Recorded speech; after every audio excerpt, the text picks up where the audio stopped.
దేవతలకు నిలయమైనటువంటి ఈ గోమాత నుంచి తీసినటువంటి ఈ 5 గవ్యాలైన గోమయము, నెయ్యి, పెరుగు, పాలు, తర్వాత గోమూత్రం, ఈ 5 మిశ్రమమే మన పంచగవ్య దీపం అండి. అవునండి, ఈరోజు మనము పంచగవ్య దీపంని ఎలా తయారు చేయాలో చూడబోతున్నామండి.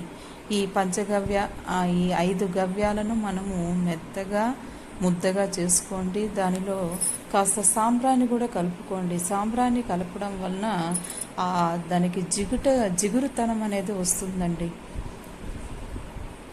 గోవు ఎంత పవిత్రమైనదో ఒకప్పుడు మన ఇంటి ముందర కల్లాపు అనేది మనం చల్లుకుంటూ ఉంటామండి.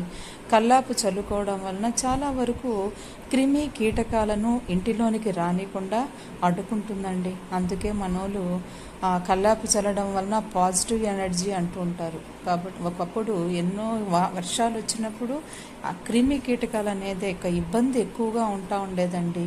ఈ కల్లాపు చల్లటం వలన గోమయంతో ఈ క్రిమి కీటకాలు అనేది అడ్డుకుంటూ ఉంటుంది. అంతేకాకుండా మనం ఏదైనా పూజలు చేసుకునేటప్పుడు ఏం చేస్తూ ఉంటాము, ఆ గోమయంతో ఆ పీట నలికి అక్కడ ముగ్గు వేస్తూ ఉంటాం.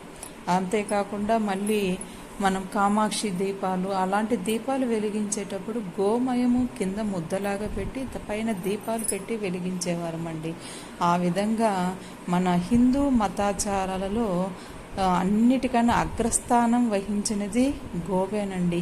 ఇంతటి పరమ పవిత్రమైన ఈ పంచగవ్య దీపాలను వెలిగించడం ద్వారా మనకు హోమం చేసినంత ఫలితం ఉంటుందండి.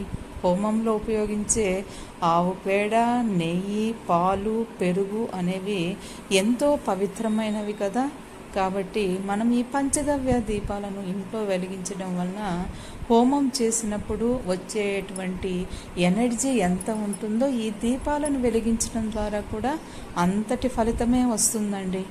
ఈ దీపాలను ఏం లేదండి, చిన్న ఉండగా చుట్టి దాన్ని మధ్యలో చిన్న గొంతు తీసి కాస్త దీపం ఆకారంలో పెట్టి దీనిని ఉప్పు దీపాలు అంటారు కదా. ఉప్పు దీపాల కన్నా ఈ పంచగవ్య దీపాలు ఇంకా శ్రేష్టమైనవనే చెప్పుకోవచ్చండి. మీరు వెలిగించేటప్పుడు కింద ఉప్పు పెట్టి పైన ప్రమిద పెట్టి కూడా ఈ పంచగవ్య దీపాలను వెలిగించండి. మనకు ఆ వెలిగించగా మిగిలినటువంటి ఆ బూడిదని కూడా మనము మంచి ఎరువుగా మొక్కలకు కూడా వాడుకోవచ్చండి. ఆ విధంగా 2 రకాల కూడా ఉపయోగపడుతుంది. ఈ దీపాలను వెలిగించడం ద్వారా దాని ద్వారా వచ్చే ఆ పొగ కూడా మన ఆరోగ్యానికి కూడా చాలా శ్రేష్టం అండి.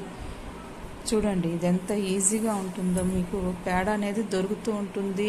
మీ ఊర్లో గోశాలలు ఉంటే అక్కడ సేకరించండి. ముఖ్యంగా నాటు ఆవు గోశాల అనేది చాలా శ్రేష్టమైనది. మీరు నాటు ఆవు గోమయమే స్వీకరించండి. ఆ గోమయం అనేది మనకు కాస్త కోన్ షేప్లో మనము చేయిలో పట్టుకున్నా కూడా ఏమవుతుంది, అది చేయికి అంటుకోదండి.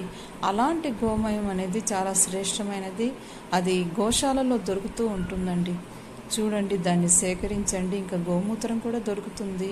ఇంకా ఆవు పాలు, పెరుగు, నెయ్యి అనేది మనకి ఎక్కడైనా దొరుకుతుందండి. కాబట్టి